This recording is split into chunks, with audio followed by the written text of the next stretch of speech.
Natawa talaga ako dito sa sinabi ni Senator Joel Villanueva. Si Dracula daw ang mastermind. Sino kaya 'tong Dracula na 'to? Clue, naubusan na ng dugo kaya wala na dito, nandun na sa USA. Eto guys, panoorin natin. Mr. President, sabi po nung dating sikat na senador dito sa bulwagang ito, na itago natin sa pangalang Joker Arroyo, kapag bad ka, lagot ka. Pero ngayon, Mr. President, kapag good ka, lagot ka sa mga sindikato. Mr. President, ngayong araw pong ito, kaninang umaga, nagulat po ako nung meron pong kumaladkad sa pangalan natin tungkol po sa flood control project sa mahal nating lalawigang Bulacan. Uulitin ko at parang sirang plaka na po ako, Mr. President. Wala po ako kailanman naging flood control project. Hindi ko po sasabihin na I categorically deny this accusation. Dahil po may resibo po tayo. Meron po pwedeng i-verifika kung bakit ito nangyayari.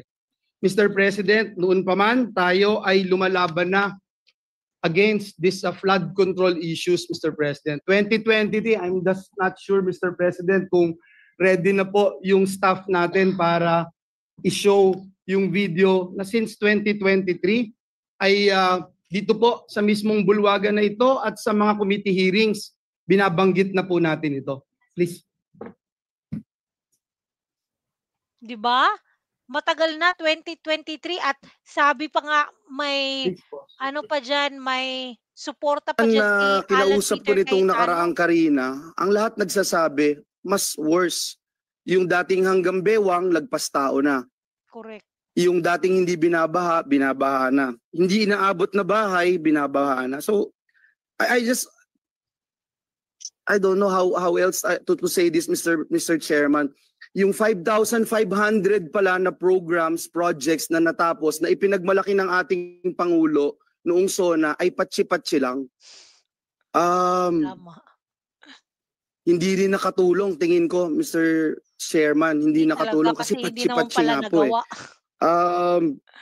Sana ang hiling ko na lang po ay kahit na hindi po masisimulan next year, makita po natin talaga yung master plan para po meron ding confidence yung mga kababayan natin that it's really moving, Secretary. Kasi kung titingnan niyo po from last year tsaka this year, baka walang magsabing nag-improve talaga sa amin and I'm speaking from personal experience. Kinausap ko nitong Mr. President, noong pong time na yun, Mr. President, nagpunta po tayo sa Kalumpit kasama si Mayor Lem at si Governor Daniel Fernando. Binanggit po natin sa lahat ng news outlet na palpak talaga ang programa ng pamahalaan sa flood control.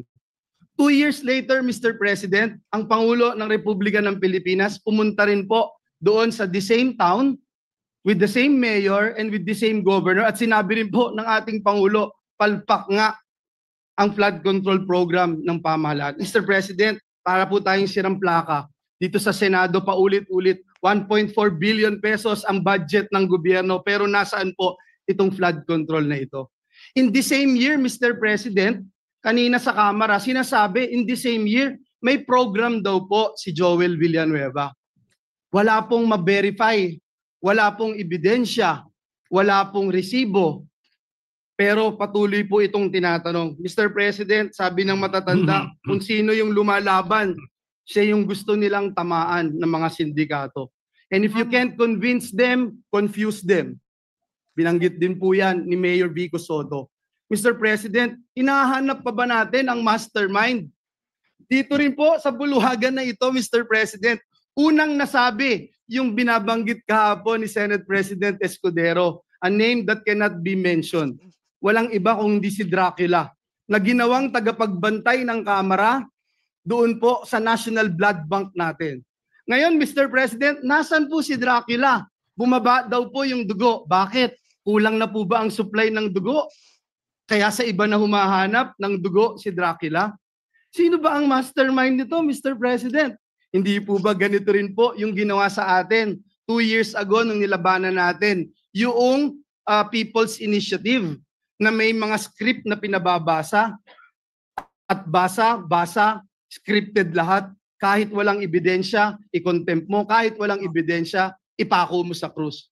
Mr. Tama, at si Martin Romualdez din yung ano nun, mastermind nun. President, hindi po tayo natatakot sa mga ganitong uri ng demolition job.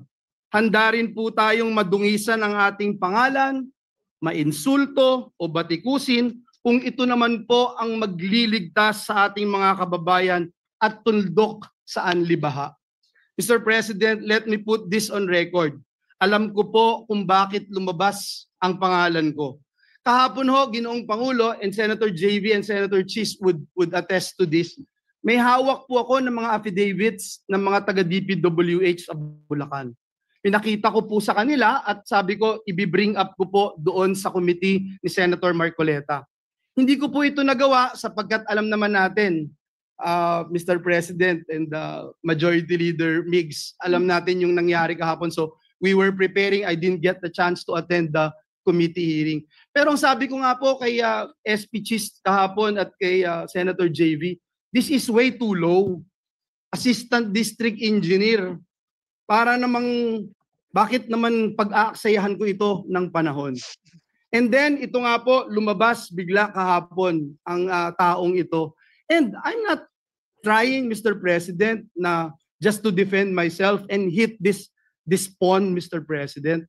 Kasi alam naman natin sinong may hawak dito. Kaya ang hiling ko po sa bulwagang ito, ang hiling ko rin sa ating Pangulo, alam ko na sincero po kayo. Alam ko po na masakit po sa inyo itong nangyayari. Pero klarong-klaro po sinong mastermind, Mr. President. Ako. Klarong-klaro po kung nasaan na si Dracula.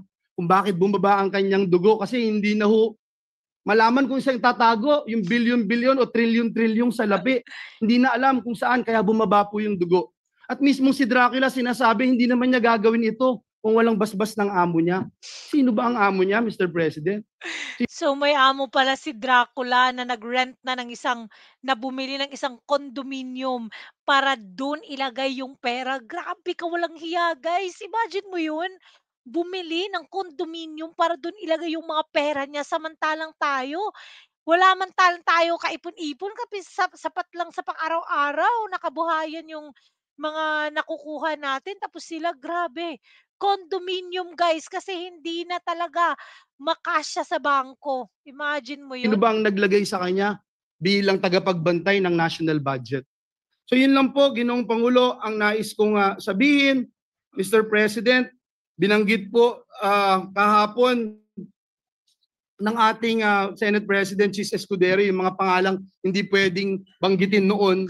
Pero ngayon, Mr. President, may ginagawa ang Diyos, buhay ang Diyos. Correct. Ito pong nangyayaring ito, alam po niya na ito'y Yes. maglilid sa katotohanan at ang katotohanan ang magpapalaya sa atin. Uulitin ko po, Mr. President, hindi lang po categorically denying yung binabatong putik sa atin at para dumihan ang ating pangalan.